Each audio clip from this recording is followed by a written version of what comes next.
नमस्कार, मैं हूं डॉक्टर प्रतीक श्रीवास्तव और आप देख रहे हैं विशेष मुलाकात। मेरे साथ हैं राव विधानसभा के कांग्रेस प्रत्याशी, युवा तुर्क, फार्मलैंड लीडर जीतू पटवारी। आपका स्वागत है। जी नमस्कार प्रतीक जी। जीतू पटवारी का ये चौथा चुनाव है। पहले 3 चुनावों में से 2 चुनाव उन्होंने जीते हैं, चौथी बार फिर से वो मैदान में है। पूरे प्रदेश में बहुत ही लोकप्रिय है, खासकर युवाओं में। और आज जिस तरह से उन्होंने दौड़ लगाते हुए अपना नामांकन पत्र जारी किया है, उससे एक बार फिर से उनकी एनर्जी, उनकी ऊर्जा चर्चा में है। जीतू भाई, किन मुद्दों को लेकर आप चुनाव में जा रहे हैं? पिछली बार भी आप चुनाव जीते थे, तब एक अलग मुद्दे थे, आज इस बार अलग मुद्दे हैं। वो कौन से मुद्दे हैं जिनको लेकर कांग्रेस और आप चुनाव मैदान में? नहीं, पर्टिकुलर राउंड की बात करूं तो विधानसभा की एक पहला, शायद और भी होंगे, पर मैनिफेस्टो के 95% चीज़ें हमने कंप्लीट कर दी है। तो सबसे बड़ा मुद्दा तो ये कि जो बोला वो किया। प्रदेश की बात करें तो प्रदेश में कांग्रेस पार्टी जिस तरीके से एक मैनिफेस्टो लेके आई है, इस महंगाई के दौर में आम आदमी को राहत, गरीब आदमी को राहत। आप देखो 20 लाख रुपए, 25 लाख रुपए तक का इलाज, कोविड में तड़प तड़प के मतलब मर गए लोग। एहसास इस बात का कि पहले बेड नहीं मिला, फिर दवाइयाँ नहीं मिली, रेमडेसिविर नहीं मिला, और मिल गया तो घर बिक गया। अब आप देखो उस भावना को कांग्रेस पार्टी ने समझा। और सबसे बड़ी बात जो हमने राजस्थान में योजना लेके आई, 25 लाख रुपए तक के स्वास्थ्य बीमा योजना की, ये अपने आप में एक महत्वपूर्ण कदम है। आप महंगाई के इस दौर में 500 रुपये का सिलेंडर, महंगाई के इस दौर में बच्चों को जो स्कॉलरशिप का मैसेज पढ़ो पढ़ाओ योजना, 5वीं तक 500 रुपया, 10वीं तक 1000 रुपया, 8वीं तक 12वीं तक ये 1,500 रुपया। 450 का सिलेंडर तो बीजेपी भी देने लगी है। नहीं, बीजेपी की बात तुलना हमसे कर ही नहीं सकते हैं। बीजेपी और लूट में कोई अंतर नहीं बचा। आप 20 साल से थे, 1100 रुपये से ले रहे थे। मामा आफत में आया तो 450, और कोविड में पब्लिक थी जब 1150। ये कंपेरिजन ही कराना अपने आप में मामा पे गुस्सा और पब्लिक का जाहिर होता है। मैं मानता हूँ कि कांग्रेस पार्टी एक विजनरी वर्क करके जा रही है। मामा की जितनी बातें हैं वो हट रहे हैं, इसलिए डर से कर रहे हैं। अंतर है, बहुत बड़ा अंतर है। हमने 1500 रुपये का नारी सम्मान योजना के अंतर्गत हमारी योजना लॉन्च की, उसके बाद मामा ने लाडली बहना लेके आ गए। ये डर ही तो था हमारी सोच का, हमारे विचार का और हमारी स्कीम का। आप ये देखो कि मामा ने 4 करोड़ बहनें हैं मध्य प्रदेश में, 1 करोड़ को दिया। 3 करोड़ से क्या दुश्मनी? 1 करोड़ 30 लाख 1 करोड़ को दिया, 1 करोड़ 30 लाख। चलो 1 करोड़ 30 लाख, 270 से क्या दुश्मनी? ये कहना चाहते हैं तो ये कहानी अपने आप में बताती है, सिर्फ वोट दे दो। अरे आप इनकी बात ना, इनकी भावना, बीजेपी की भावना, बीजेपी की बातें। इन्होंने विधायकों की मंडी लगाई, विधायक बेचे खरीदे गए। 28-30 विधायकों को सरेआम, आपने भी कई बार चैनलों पे कहा कि 50-50 खोखा, एक शब्द इजाद कर दिया। उसके बाद इन्होंने बेटियों को, बहनों को वोट खरीदने के लिए आनन फानन योजना लागू कर दी। देखती नहीं है, समझती नहीं है बच्ची। 1000 रुपये देंगे 10 तारीख को, एक क्लिक में, दूसरे दिन 3000 का बिल देंगे। नहीं समझ में आता परिवार को, उस बहना को नहीं आता बिजली का। समझ रही है, दृढ़ता से कांग्रेस के साथ खड़ी है। शिवराज जी को, बीजेपी को हटाएगी। तो बीजेपी को, शिवराज जी को हटाएगी। आप कह रहे हैं कि फ्रीबीज बहुत आ रहे हैं, चुनाव हारने के डर से बांट रहे हैं, लेकिन मुफ्त में बांटने की तो घोषणाएं आपकी भी बहुत हैं। क्या आप किसी भी तरह सत्ता प्राप्त करना चाहते हैं, इसलिए आप मुफ्त में बांट रहे हैं? ये बीमा योजना मुफ्त की है। एक परिवार का एक साथी, एक परिवार का तड़प तड़प के इलाज के अभाव में, पैसे के अभाव में, आर्थिक तंगी के अभाव में मर जाए और सरकार देखती रहे। आपने भी तो कहा कि आप 1500 रुपये देंगे। 1500 रुपये विजनरी वर्क इसलिए था कि हमने आय व्यय के एक आंकलन को किया है।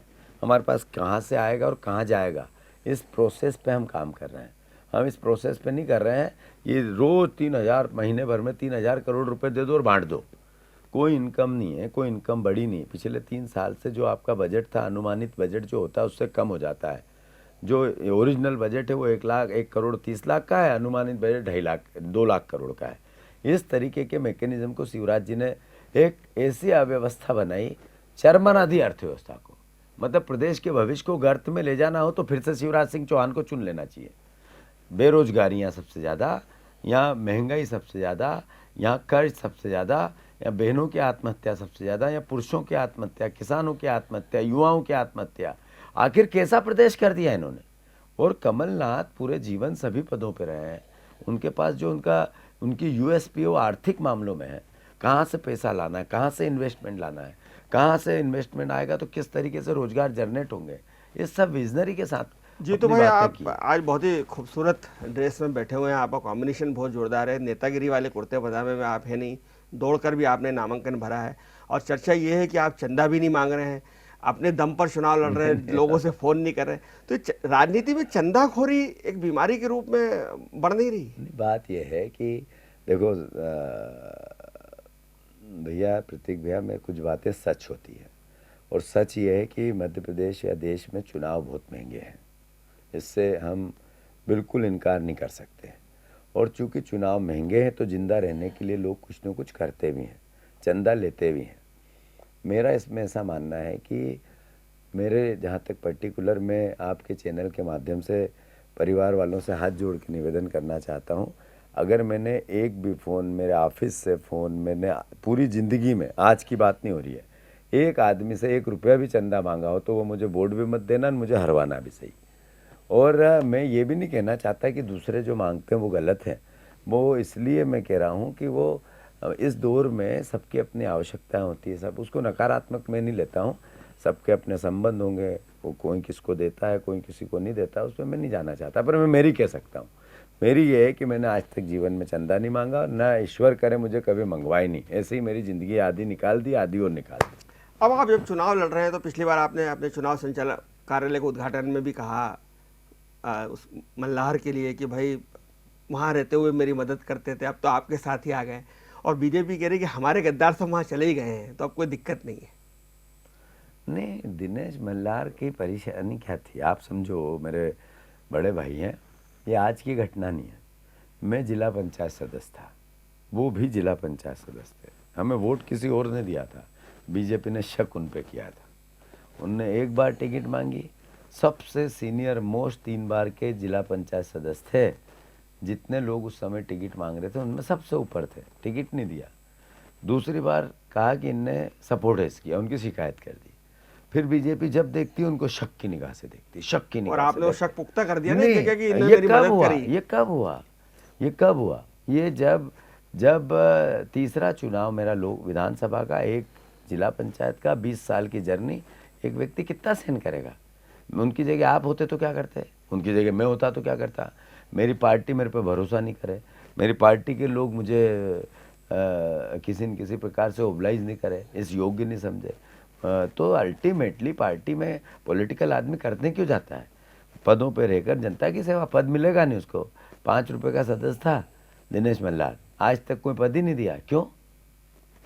आखिर पार्टी को हमेशा वो जिताते थे, स्थानीय स्तर पर पदों पे लाते थे, जिला पंचायत बनवाते थे, मंडी बनवाते थे, सब चुनाव लड़े उन्होंने। तो मैं मानता हूँ कि उनके अंतर्मन में ये एक घर कर गई कि बीजेपी अब मुझ पर भरोसा नहीं करेगी, तो फिर क्यों नहीं करे, तो फिर इसको छोड़ूं क्यों नहीं। और उसके और भी कारण हो सकते हैं, मैं उस पर नहीं जाना चाहता, पर मैंने वो भावना कि इनका हमारे प्रति प्रेम था, ये मैंने जग जाहिर इसलिए किया कि मैं समय समय पे उनकी वेदना को समझता था और बीजेपी की लूपोल को वो बताते थे। आपके विधानसभा क्षेत्र में बहुत सारे मराठी वोट भी हैं, बहुत सारे वार्ड ऐसे हैं जो मराठी प्रभावित हैं और जिनके बारे में कहा जाता है कि वो संघ से प्रभावित हैं, जिनके बारे में कहा जाता है कि वो बीजेपी से प्रभावित हैं, लेकिन उनमें भी आपकी समान रूप से लोकप्रियता है और आप पिछला 2 चुनाव जीते ही हैं उन सबके रहते हुए। तो क्या इस बार भी आपका ये कौन ने दिमाग में आपके या पब्लिक के या जनमानस ऐसा बना दिया कि मराठी है ना बीजेपी? मेरे को तो सब मराठी है ना एक समझदार कौम, सोच समझ के निर्णय लेने वाली कौम। नहीं, ये बीजेपी नहीं, वो आपको 2 बार से जिता ही रही है। नहीं, मैं तो ये जो कहते हैं कि वो संघ के हैं, बीजेपी के हैं, मैं इसको नकारता हूँ। सुमित्रा महाजन, कृष्ण मुरारी मोघे यहाँ बीजेपी के बड़े नेता रहे, इसलिए नेचुरल है, स्वाभाविक है कि जब वो लड़ते थे तो ये जो मराठी समाज है ये अपर साइड आके उनका सहयोग करता था। पर सुमित्रा महाजन सिर्फ मराठी नहीं थी, सुमित्रा महाजन एक अच्छी सौम्य एक सोबर महिला थी, जिस पे एक भी पॉलिटिकल ऐसा आरोप जो किसी भी हद तक कोई राजनीतिक रूप से गलत जाता हो नहीं लगा। तो मराठी कौम सोबर, अच्छे, ईमानदार आदमी को पसंद करता है। मैं अजय, उनको ऐसा लगता है कि हमारा जीतू पटवारी भी हमारा बेटा ईमानदार है, अच्छा काम करता है, अच्छी बात करता है, अच्छा व्यवहार रखता है, समय पे काम आता है, तो वोट देते हैं और देंगे। भरोसा है मुझे। क्योंकि खाती और मुस्लिम वोट, अल्पसंख्यक वोट एक तरह से गोलबंद है आपके पक्ष में, क्योंकि आप खाती समाज से आते हैं। तो मैं क्या आपको लग रहा है कि ये चुनाव आपके लिए बहुत आसान हो गया है? नहीं, ये भी गलत बात है, मैं इसको नहीं मानता हूँ। चुनाव चुनाव होता है, चुनाव चुनौती होता है। जिसने ये सोच लिया कि मैं जीत ही जाऊंगा, यानी उसकी हार की प्रथम सीढ़ी है ये। दूसरी बात, मैं जातिवादी दृष्टिकोण को आत्मसात करता ही नहीं हूँ।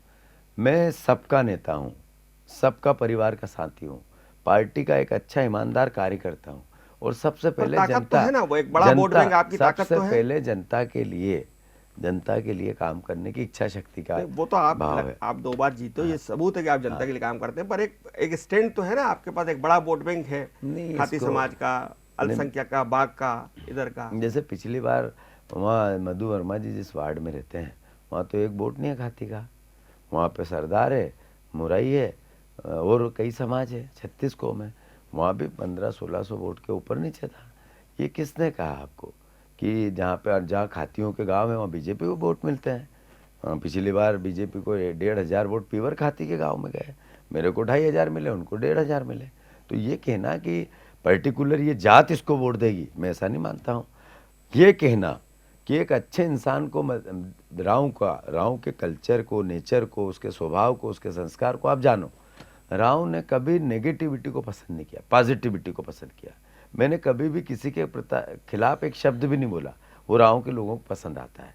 मैं मेरी बात कहता हूँ, ये राव के लोगों को पसंद आता है। आज मैं मेरे सामने मेरे प्रतिद्वंदी जो लड़ रहे हैं उनके पैर छूता हूँ, तो ये राव के लोगों को पसंद आता है। लेकिन वो कहते हैं कि आशीर्वाद जनता को देना है, जिसको भी दे दे। तो सही है, नहीं जिसको दे दे वो नहीं बोल पाए वो। उनने कहा तुम्हें जनता को देना है, फिर से वीडियो देख लेना, सही बोले वो देंगी, इसमें क्या करना है, बुरा है। अच्छा, कमलनाथ से आपके खिंचाव की, तनाव की खबरें क्यों आती रहती हैं? कहा भाई अनेक बार कि भाई कमलनाथ जी और आपके बीच में कोई तनाव है, आप प्रदेश कांग्रेस के अध्यक्ष बनना चाहते हैं। अरे भैया, प्रदेश कांग्रेस के अध्यक्ष हैं, कमलनाथ मुख्यमंत्री बनेंगे, मैं कार्यकारी अध्यक्ष हूँ। ये इससे, इस उम्र में इससे ज़्यादा क्या मिलेगा आपको? सब कुछ है मेरे पास। जो मैंने 3000 का मुद्दा उठाया, तो 2600। तनाव क्यों है दोनों के बीच में? आपको कहाँ दिखता है? वो आपकी आंखें क्या मालूम क्या देखना चाहती है। मुझे नहीं दिखता कभी तनाव है। रोज़ दिन में 2 बार बात होती है, आज 2-3-4 बार बात हो गई सुबह से। और रोज़ जो निर्णय होते हैं उसमें मुझे वो हिस्सेदार बनाते हैं। मेरे कहने पे कई टिकटों पे उन्होंने विचार किया और कई टिकटें दे दी। तो ये किस किस को आपके कहने पे दिया? नहीं, मैं ये नहीं बताऊंगा, कुणाल सब मेरे चौधरी। हैं। नहीं, कुणाल चौधरी पहले से विधायक था, उसको किसी की पहले भी तो रिकमेंड आपने की जा दिलवाया था। नहीं, पर पहले दिलवाया था जब मेरी भूमिका थी। अब तो उसका अधिकार है, उसने लिया और अब भी जीतेगा। और जिनको आप हराना चाहते थे हाटपिपलिया में, आपने बहुत जोर भी लगाया था। नहीं, अब किसको हराना चाहता था? मनोज चौधरी को। अब तो बीजेपी के नेता हैं, बीजेपी उनको ने टिकट दिया है, जनता तय करेगी। पहले वो कांग्रेस के नेता थे, कांग्रेस के विधायक थे, वो उस दौर की बातें थी। अब दौर बदला हुआ है। अभी जो कांग्रेस में एक तनाव दिख रहा है, कपड़ा फाड़ का जिक्र भी हुआ, पावर ऑफ अटॉर्नी का भी जिक्र हुआ, ये भी चर्चा है कि दिग्विजय सिंह जी नाराज हो गए, सज्जन वर्मा ने बहुत सारे टिकट अपने हिसाब से बांट लिए हैं। इससे पार्टी की संभावनाओं पर असर कितना पड़ेगा? ये सब बातें अखबारी है और सारी बातें किताबी है। आपकी मुस्कुराहट बयान कर रही है न, हकीकत। कुछ नहीं है, कुछ नहीं। राव में इस बार, पिछली बार तो आप 5700 वोट से चुनाव जीते थे, इस बार क्या उम्मीद है, क्या टारगेट है? इस बार जीत जाएंगे अच्छे से, बस। ये अच्छे से क्या है? ये संख्या नहीं बताता हूँ मैं। संख्या बताने का मतलब ये है कि आप में ईगो है, तुम जनता के मस्तिष्क को के ऊपर बात करना चाहते हो। पब्लिक, जनता जनार्दन है, वो ये कहती है कि बिन 1 वोट से जीतो या 1 लाख वोट से जीतो। पब्लिक आपके पक्ष में आई 51%, यानी आपको पसंद करती। लोकतंत्र का ढांचा ऐसा है। मैं मानता हूँ ये कहना है कि पिछली बार मैं तेज जीता, ये बातें आती है, ज़रूर आती है, पर मैं मानता हूँ मैं अच्छे से जीतूंगा, प्रचंड जीतूंगा, 1 नंबर। मैं नहीं, कांग्रेस जीतेगी। सॉरी, मैं के लिए मैं माफ़ी चाहता हूँ, कांग्रेस जीतेगी। मैं नहीं कहना चाहते, हम कहना चाहते हैं। नहीं मैं हूँ ही उस आइडियोलॉजी का। हम क्या आइडियोलॉजी का हूँ? जीतू जराती आपके सामने 2 चुनाव लड़े, आपके बहुत ही पारिवारिक हैं, वो रिश्तेदारी भी है आप लोगों की, आपस में एक ही समाज से हैं। उनका रुख क्या रहेगा? आपकी मदद करेंगे, क्या करेंगे वो? वो बीजेपी के कार्यकर्ता हैं, बीजेपी की मदद करेंगे। क्यों करना चाहिए वो मेरी मदद? पिछली बार भी जीतू जराती ने ईमानदारी से भारतीय जनता पार्टी काम किया, एक प्रोमो दिया उन्होंने। और इस बार भी मैं मानता हूँ, अब ये अभी मेरी बातचीत तो नहीं है ऐसी उनके, चुनाव के दरमियान तो कभी नहीं होती है, पर वो बीजेपी का एक अच्छा वो नाम जन है। संभाग का काम देख रहे हैं। नहीं, ये मुझे नहीं पता, पर मेरे को ये मालूम है क्योंकि मेरे से ज़्यादा उसको कोई नहीं जानता है। उनको जीतू जिराती जी एक अच्छे पार्टी के ईमानदार, वफादार, अच्छे वर्कर हैं। भविष्य में 2024 में चूंकि लोकसभा चुनाव जीतने का सपना कांग्रेसियों का है कि इंदौर में बहुत लंबे समय से आप लोग लोकसभा का चुनाव नहीं जीते हैं। हर बार चर्चा होती है कि जीतू पटवारी जी को लड़ाया जाए, लोकसभा चुनाव बहुत लोकप्रिय उम्मीदवार हैं। कभी कहा जाता है कि आपकी श्रीमती जी को लड़ाया जाए, वो भी आप उनकी जगह आपकी जगह लड़ेंगे तो आपकी लोकप्रियता का फ़ायदा मिलेगा। ये भी कहा जाता है कि जब महिला सीट हो जाती है महापौर की तो कहा जाता है कि श्रीमती रेणु पटवारी जो है वो चुनाव जीते लड़ें। तो क्या आप परिवार से भी कोई किसी को राजनीति में लाएंगे? ये बातें हैं फिर वही अखबार की और किताब की। हमारे परिवार में मैं सार्वजनिक जीवन में मेरे पिताजी की इच्छा से मैंने काम चालू किया एज ए वर्कर, और वो काम कर रहा हूँ। मेरी पत्नी, मेरा परिवार का सदस्य कोई भी इस पॉलिटिक्स में इस नाते कि वो मेरे परिवार का है ये लड़ ले, मैं इसके खिलाफ हूँ, कभी नहीं होगा। चूँकि आपने ये वादा किया और ये दावा भी किया है कि आप अपने मैनिफेस्टो का, अपने घोषणा पत्र का 98%, 95% राव में पूरा कर चुके हैं। 100%। अब आपका जो आप जीतते हैं तो आपका नया विजन राव को लेकर क्या होगा? राव में आप देखो भैया कि 4 तो यूनिवर्सिटी है, 40 कॉलेज है, 40 अच्छे स्कूल है, सारी रोडें बनी हुई है, नेशनल हाईवे, राजकीय हाईवे, ग्रामीण सड़कें या बंद रही है या तो बनी हुई है, बन रही है, सब में नल जल योजना है।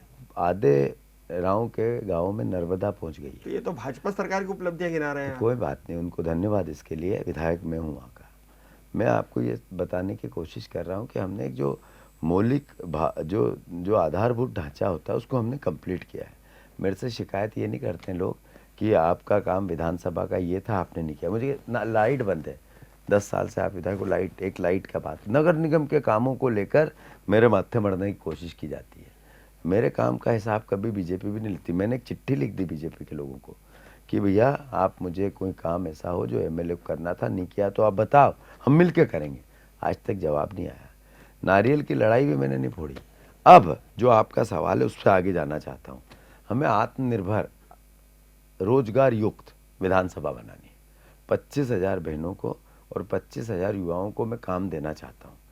हर हाथ को काम मिले और काम का पूरा दाम मिले, ये हमारा विजन है। राव की दृष्टिकोण से मैंने कहा स्पोर्ट्स का अब हमारा काम हो रहा है, स्पोर्ट्स कॉम्प्लेक्स बन रहा है, वो काम कंप्लीट करना चाहता हूँ। बीजेपी कहती है यशोधरा राजे उसका उद्घाटन करने आई, जीतू जिराती कहते वो मेरे समय की योजना है और उद्घाटन जो है वो मेरे को आज तक ये समझ में नहीं आया। वो कहें तो चलेंगे, पॉलिटिकल लोग हैं, पर दावा करते हैं, इसलिए मैं आपसे स्पष्टीकरण करना चाहिए, उनका काम है। वो ये थोड़ी कहेंगे कि Jitu Patwari as a MLA हम उसके विरोधी हैं और उसने ही सब कर दिया। उनको नहीं कहना चाहिए, लोकतंत्र कैसे रहेगा।